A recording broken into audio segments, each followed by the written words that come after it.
All right, welcome back to Bitty Bats. Week 12 has come and gone, and I wasn't going to eliminate anybody until week 13, which is the final week of the season.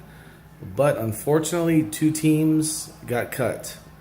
Neither one of them could challenge to win their division, and neither one could also challenge for a wild card. They both were 5-7 heading into next week. So I went ahead and eliminated Minnesota, the Twins, and unfortunately, Seattle Mariners, you're also done.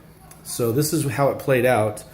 You had Minnesota taking on the San Francisco Giants head-to-head on Sunday.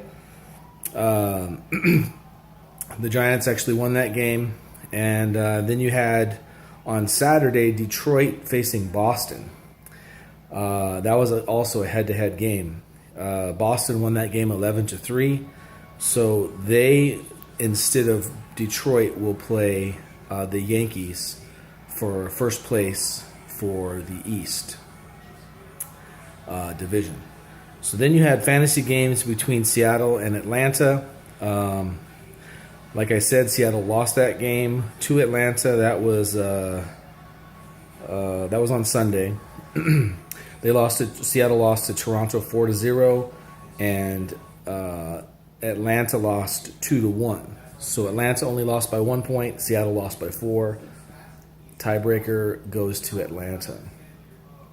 Atlanta moves on to 10-2, and they actually get a bye for next week. They've already clinched their division, which is the South. Then you move on to another Sunday game, which was the LA Angels going up against the Pittsburgh Pirates. LA faced off against Houston and won their game 12-6.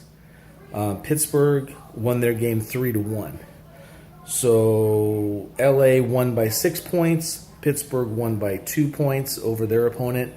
LA gets the tiebreaker, and LA wins the West. So the Angels get a bye. Then you move on to Saturday's games. You had San Diego going up against the Dodgers. That was going to be interesting because the Dodgers went into this 5-6, and if they would have lost, they may have suffered the same destiny as Minnesota and Seattle. But the Dodgers actually beat Cincinnati. They won their game. Let's see, what was it? 5-4. And San Diego lost to Kansas City 12-6. So good job, Dodgers. You keep dodging elimination. The Dodgers will face Pittsburgh Pirates, and surprisingly, they can still win the division. Dodgers are 6-6. The Pirates are 7-5. So whoever wins that game next week wins the North Division. And then finally, you have the Cardinals of St. Louis going up against the Yankees. Let's see here. You had St. Louis winning over Philadelphia